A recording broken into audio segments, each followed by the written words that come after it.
Hey family, how you guys doing? Welcome to Phie.Love Intuitive Conversations. I hope you guys are good. Yeah? If you like my content, please do like, share, and subscribe. And yeah, if there's any negativity, if there's any hate, please do keep that on your side of the street, okay? Won't be acknowledged. So, family, in this video, I'm being guided to share a bit of a perspective on healing. Now, I know that, my past videos I've touched on, some of these things before, but we're taking it a little bit, just a little different today. So, when we engage in healing, right, the point is not just to heal, okay? When we heal, we shift and change the trajectory of our life. We shift and change the trajectory through our new embodiment, through our new perspective, through our new energy, which is a result of healing, right? We change the trajectory of our life. Why and how? Because our decisions change. What we are influenced by changes. What affects us changes. Things that we react to, how we respond changes, which as a result changes the way we shape our external environment, changes what we do and what we don't accept in our experience, in our reality, in our external environment, right? Our idea and our perspective around our self-worth issues also, they shift, which means that the kinds of people and the kind of engagements we have and how we translate certain relationships and dynamics in our life also change, right? When we really look at our lives, we take a step out, take some time to again, hang back and step out of your external reality and try and put yourself into the position of being an observer, right? And if you really look at the accumulation of your entire life, if you're somebody who hasn't really, taken too much time to embark in your own personal transformation and healing, and haven't really gotten yet into the swing and confidence with yourself to be real and honest and look at the parts of yourself that that are hard to look at, that you're naturally inclined to look away from, or to distract yourself from, or to engage in something on the outside that removes your attention from confronting certain things within yourself or in your environment or with the relationships with the people that you have in your life, right? Our external environment, your reality, is an accumulation of decisions and choices you've made and things you've aligned to and things that have come into your life that were all born and found their residency from the places of yourself that are misaligned and are hurt and that are operating out of your system programming. When you look at it all and you realize that most of it is actually, how to say, a lot of it isn't to your benefit. A lot of it doesn't, maybe here and there, you have things in your life that are aligned to who you think and who you believe you are, and, what you like. But again, if you haven't really done your healing, even that is a little shaky, because what we like, when we don't align to ourselves, what we like is actually what we've been seeded to be told that we should like. What we like is what we believe the outside world will, deem us as acceptable and as a part and as worthy to belong, right? So again, it's layers and layers of things that we need to ascend and heal out of, right? So when you recognize that your life is an accumulation of all the aspects of yourself that haven't been looked at, an accumulation of decisions you've made to protect yourself from having to look at or deal with your trauma, or, you know, things that you've created out of chaos, right? Situations or things you have in place that were born out of you trying to get yourself out of chaos. Because when we exist in our lower aspects, a lot of our relationships and the dynamics, as well as um, our internal dialogue and the way we make our decisions and the things we're influenced by, it's all born out of a form of chaos, not peace, not equilibrium, not balance, not not a higher perspective. And as well, you know, a lot of it's seeded and directed from the opinions of people on the outside who are also acting and, you know, make their decisions out of their own places of wounding and distorted ideas and programming that they have as well instilled within them. They're operating out of all the same things that you are, if you haven't actually embarked on your healing, and they haven't either. It's the blind leading the blind, right? The unhealed and the wounded and the trauma-minded leading one another. That's what the environment on the outside is. Again, it might be one of those things that are difficult to admit and difficult to swallow, but it's the truth.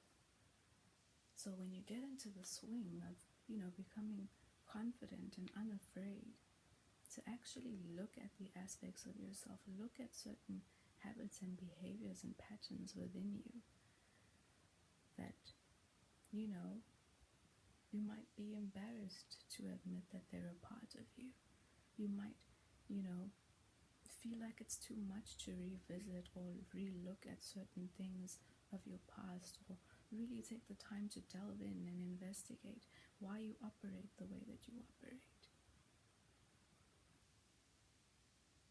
Maybe you're a masculine who, from a very young age, was groomed into, or you know, from a young age had relationships starting with your mother and your father that, you know, were very transactional. You do, and then you receive love, you receive attention, you then feel, you know, you've developed, you had a relationship with your parents that, you know, you were made to believe you are worthy when you do for them.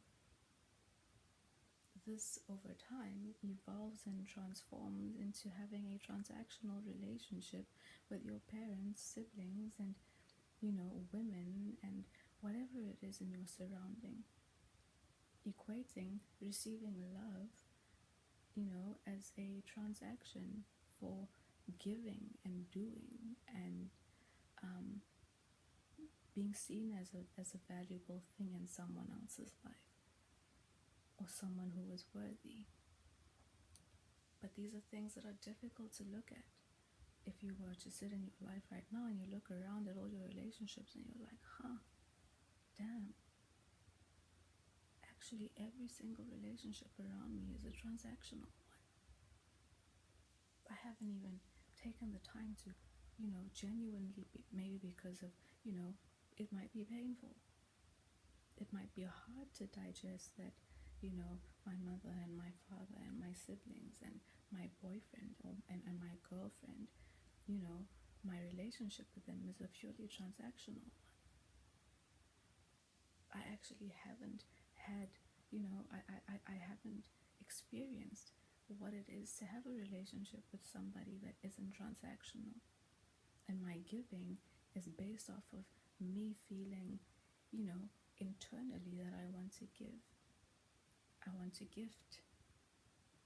but I'm actually giving in order to receive love, in order to feel accepted, in order to feel valued in the eyes of the people and the society and community around me.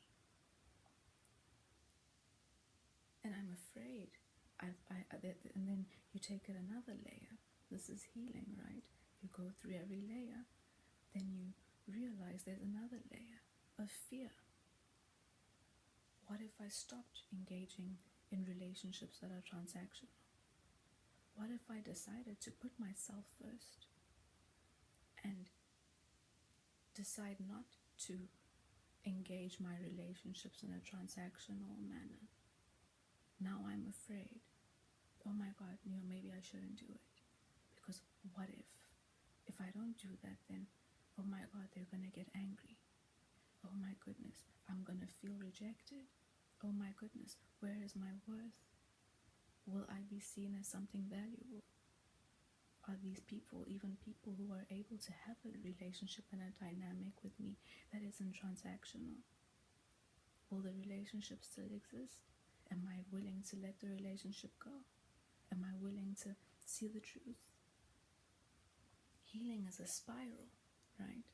So when you start investigating and really looking at the truth about it all, Spirit will start you at the beginning.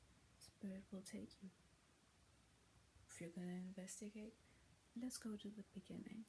How has your relationship developed? What kind of a relationship has your relationship with your parents been from the beginning? Was it a loving one? Or was it transactional? Did the dynamic of transaction between the two of you, or you and your parents, evolve as you got older? Did you take on more responsibility to get the attention, to get the praise, to get the time spent with you, to feel loved, to get some positive affirmation? Then the spiral goes around and Spirit brings you back to the wound of transactional relationships, and where you haven't actually, where you've unconsciously been settling for transactional relationships and not actually even knowing what it feels like to have a genuine relationship with somebody that isn't transactional. Then Spirit brings you around. Now, okay, so let's take it from another higher perspective. Let's go the spiral another perspective, another layer of perspective up. How is your dynamic with your girlfriends? How is your dynamic with your wife? How is your dynamic with your children? Has all of that also just, has the transactional nature between you and your relationships with others also just seeped into those other relationships too? Is your relationship with your girlfriend or with your wife transactional?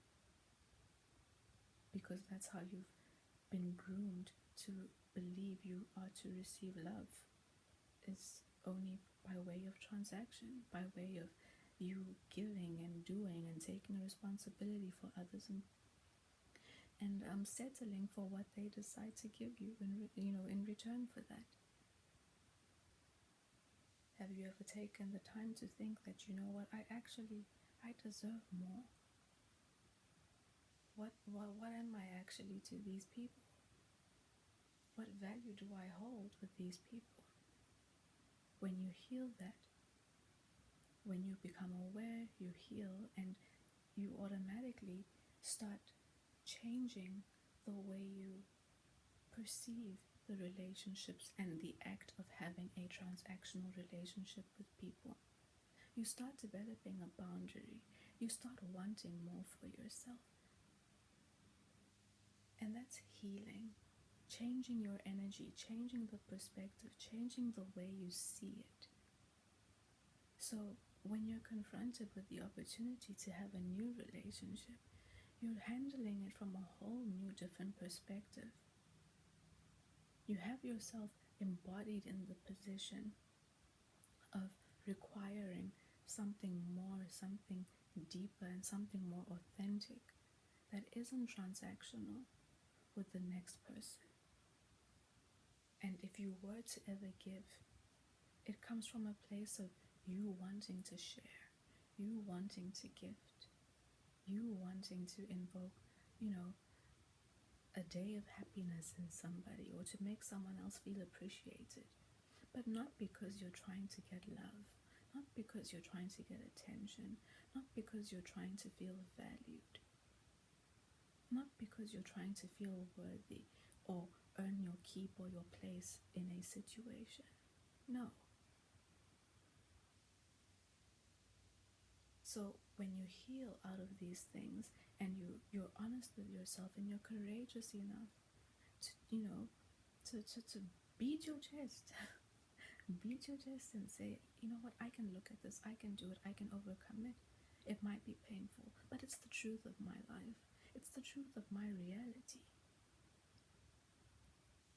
And if I can face the truth, then I can also, I'm equipped, I'm enlightened, and I have the perspective within me now to change the way I do things, make a different decision.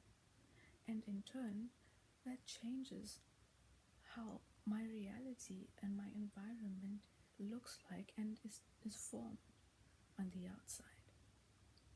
I'm in a position to, and I'm equipped now also with a mind and with a heart, and with a new approach to the way I deal with relationships that can also be more fulfilling to me.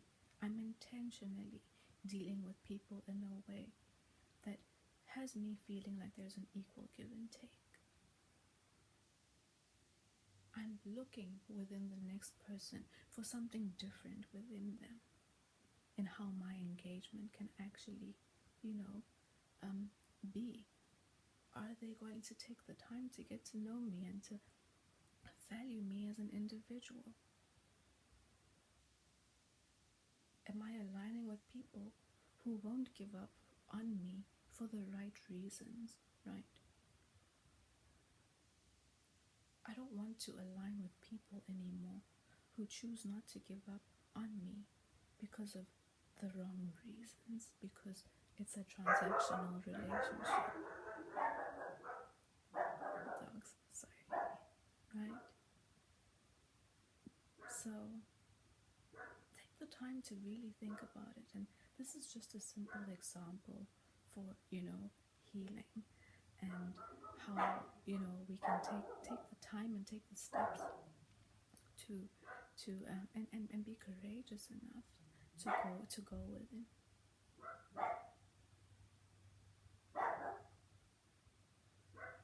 Be courageous enough to go within and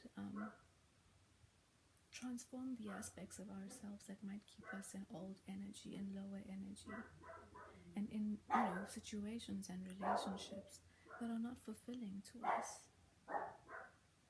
right? It's the same with women. I'll touch on women a little bit. Some women, a lot of women go, live in an energy unconsciously that they need to, the dogs, I'm sorry, that they need to make themselves smaller and be manageable to the people around, which in turn, festers a lot of frustration and pent up things inside that result in women lashing out, bursting at the seams, and moving into a space that society calls them hysterical, right? Those are also aspects of ourselves we need to heal, and not feel like we need to make ourselves smaller, not feel like we need to unconsciously be in an energy where we are trying to have the outside feel like we're manageable. There's nothing to manage. There's nothing to manage. And you're not more worthy the more manageable you are as a woman. You're not more worthy the smaller you make yourself as a woman.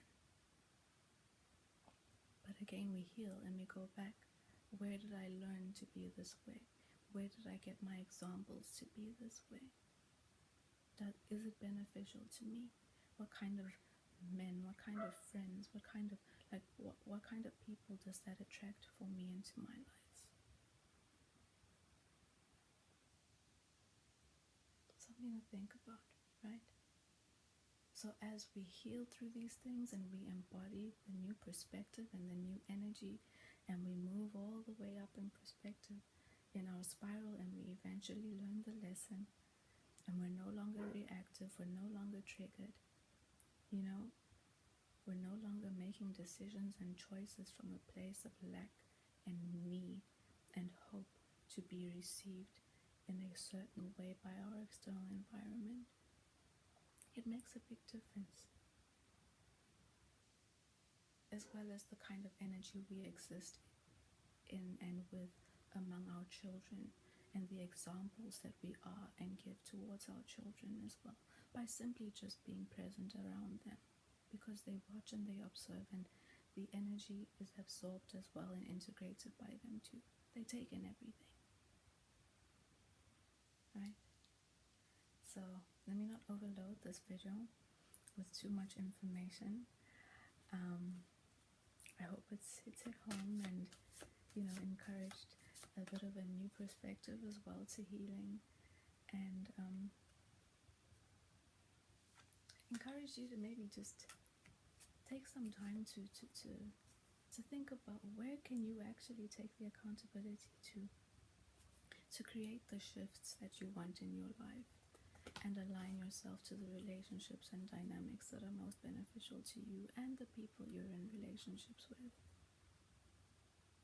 Where can you be a good example by your own change, right? Anyway, family, I'm gonna pull a card today from Ascended Masters, okay, and see what Spirit has to support our conversation, or give someone a nudge or some guidance in a specific direction who might be watching our video, okay? Now please have one card, Spirit. Open your heart to love. Again, when we go back and we heal ourselves, I've said it before, ask Spirit to be present, okay? Spirit will, you know, guide with the best places to start. Spirit will help you have the courage to also, you know, look at certain parts of yourself and digest and have the conversation. You don't have to have a psychologist with you for everything. A pen, your journal, and having a conversation with your heart and spirit can really help, and allows you to also just be in your own space and your own energy, and not be self-conscious about what, you know, someone or something on the outside might be thinking or judging you, or whatever it might be, right? When we heal, we need to be okay to be in our own energy and in our own authentic self and alignment, right? To be able to say, no matter how embarrassing or how scary or how traumatic it is, when it's just you, the pen, your journal, and spirit, you can be as open and as real as you want to be and need to be, okay? So, yeah, let's see what the book has to say for Open Your Heart to Love. I opened up on the page. Anyway, let's see. The Ascended Master is Jesus, okay? So, everything you desire and every prayer that you seek comes as a result of opening your heart to both sending and receiving love. Your heart is the gateway of receptivity. It is the answer to every question you have about your love life, relationships, health, life purpose, and so forth. The more you allow yourself to love, the greater depth and meaning your life holds. Jesus and the other Ascended Masters will support you in this endeavor, ensuring that you are protected and safe as you open your heart to love. That was a beautiful support to our message. Additional meanings for this card: to manifest a soulmate relationship, heal any fears about giving or receiving love, forgive those who seem to have hurt you, be loving with yourself, do energy work and open your heart chakra. Yes. So, one last thing I'm feeling guided to say: give people the opportunity to show you how they love, and allow people the opportunity, or let people also allow you the opportunity to show them how you love, without moving your dynamics and your relationships into things that are transactional before time. Don't lead with the transactional aspects. Lead with yourself, so that you also end up in relationships where you can feel secure, where you can feel valued, and where you fully understand who and what it is that you're dealing with, right? Again, don't align with people who don't give up on you for the wrong reasons, okay? Cool. I'll see you in the next video, family. If it's resonated, like, share, subscribe, and yeah, bye.